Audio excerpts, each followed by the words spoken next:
Speaking of R&B divas, we recently lost Angie Stone. Yes, sir. I mean, how did that impact you? And then also, Angie was another person that was fighting for her money in this industry as well. So did y'all ever have any conversations about that? Yeah. Of course. Deep and heavy. Yeah. In fact, right before, and this is going to sound like cap, whatever. Ain't that what they say these days? Cap. They call it cap. Angie actually reached out to me for help and guidance, and I referred her to some legal representation because, her whole thing was, I'm tired. Yeah. I'm tired. I have not been well physically. Mm-hmm.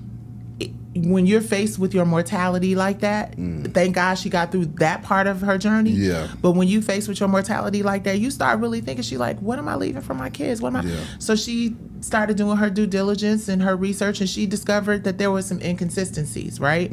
Now, we was talking before we got on, and I was telling you how the Supreme Court, thank you, Jesus, issued a rule where you don't have to worry about just going 3, because the way this industry is set up, if you don't find a discrepancy with your royalties and your money within 3 years, it's a wrap. Oh, well, missed the boat. Well, the Supreme Court, thankfully, and there are ins and outs and other things attached to that, but they changed that rule, which is very, very important. And what's interesting is the brother who got it changed had been incarcerated for years. And then got out and discovered, and this is me paraphrasing, that they have been using his Shagani iced tea Exactly. same as Angie. Yeah. So now artists have the ability to go forward. So when Angie reached out and she was like, look, I'm going for mine. I actually have to be honest, since we gonna tell the whole truth and nothing but the truth here. Because I was in the space of my sister's brain cancer diagnosis and knowing she had 18 months to live, knowing that I had lost at the appeals court, lost at the district court level, I was convinced the system was rigged, no matter what the other opportunities that were presented by the Supreme Court were. Yeah. I was thoroughly convinced that the system was rigged and we do not stand a chance against multi-billion-dollar corporations. Yeah. I didn't want to see Angie lose everything, because the whole point is she was going through medical stuff. Sis, don't waste your money, is the conversation we had. I'm going to refer you. I believe in you. I believe you, but it's never going to work out for us. We're just not going to win against multi-billion-dollar corporations, because long money, be short money, all of that, it's it. Yeah. It's it. Yeah.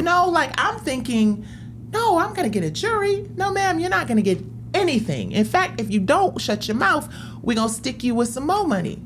The plaintiff is going to become you're going to be defending your life and your livelihood. So I was real with her, and she said, well, I believe that I still have a shot. And she pursued it. So I was devastated when I learned about what happened. And it took the wind out of me, honestly. I just was like, at that point, like, if I did not, and I found out about what happened to Angie right around the time my sister went into hospice care. And I've been there as a caregiver for my sister the whole time. Yeah. So I'm just like, yeah, no, I'm not doing none of this. Yep, they won. Never mind. Whatever it is, what it is. Just because I just did not believe. And the verdict is still out, which is why I have to go to the Supreme Court now. Yeah. Because I have to know that at no level in the judicial system do we have a shot. I have to be the one to go into this room to make sure that it's either stay out of here, go the other way. There's nothing to see. How I hate to use this dramatic, analogy, but how, they would put the X's on the door during Katrina, no, there's bodies in here, or there's whatever. I have to be that person, because if I don't do it, then it is left as a question that is still that hasn't been answered. The question will be answered by the time the Supreme Court either denies or gives me a shot at due process. And I will be able to say with my chest, you cannot win. Or you can. Nicci, you done took me through too many different emotions right now. Okay, I'm going there. My eyes sweating a little bit. I have to ask this question for creatives, though. Yeah. Because looking at your track record too, you one of the original creators that just actually created stuff and just brought it to the game for people.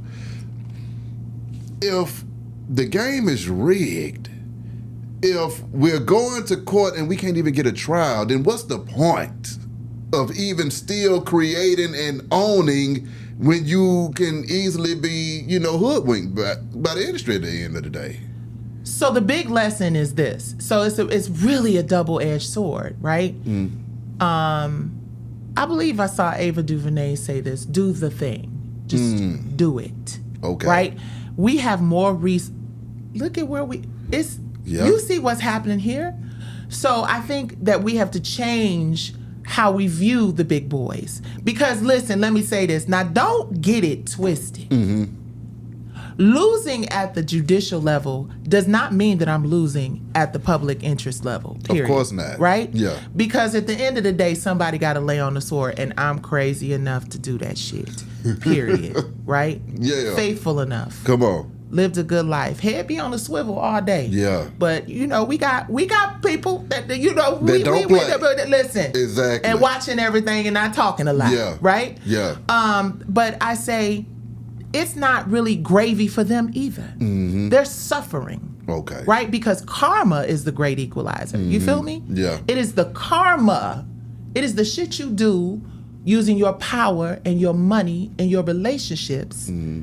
The evil deeds, the sins of the father. Yeah. We're seeing that play out everywhere today. No matter how big you are, karma is going to make sure, especially when you're dealing with creatives and God's people, they're suffering right now. Yeah. P-Valley will never be viewed the same. They may have a fan base, a cult fan base that's there waiting another 5-6 years for episode 3 or season 3 or whatever it is, if it ever comes. My name, my story, my fight will always be attached to Katori Hall. My question is this, though, Nicci. Does it make sense to even try to do business with the big boys moving forward? Or should everybody just really figure out how to stand alone and remain independent in the spaces? Last time we was here, we talked about Yeah. that. Last time we was here, we talked about there is no job for any creative to do except to pursue ownership and licensing of your material. That's right. YouTube now is giving you more information than the big boys in terms of news and what's going on. They're going to these YouTubers and now the thing is, when we figure out our own platform, and I know Isaac is trying to do it, you're here doing it with High Tower Media, you know what I'm saying? Worth Media, we're all doing it. But the thing is, what we as creatives have to really get comfortable doing is working together and understanding how, because imagine all these people, first of all, everybody's seeing the impact of this administration and how certain messages are amplified and how Instagram and Twitter, everybody's reach is, even those folks that had a ton of it, you're starting to see it kind of temper, you know what I mean? Like, damn, I got 2 likes today. Well, where'd that come from? You understand what I'm saying? Thanks. Because those people own those platforms. Yeah.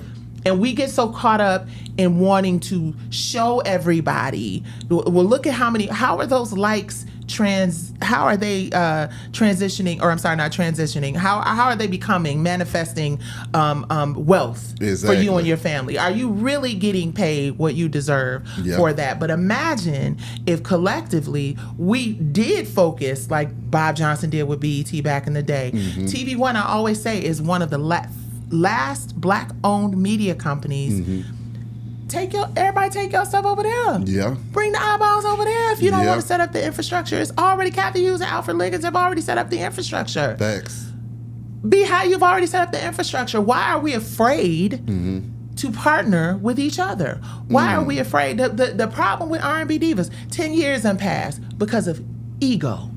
Because I gotta be this one, and I gotta be that one, and I need this much, and I need that much. Housewives, another story. All these women who built that franchise on their backs. There is no Housewives franchise as we know it without Nene and Kenya and Phaedra and all of these, and Candy and all. And where are they now as this thing just continues, and then they just pay somebody a lot less to be a bigger fool? No offense, but that's what we doing. We getting paid to be clowns.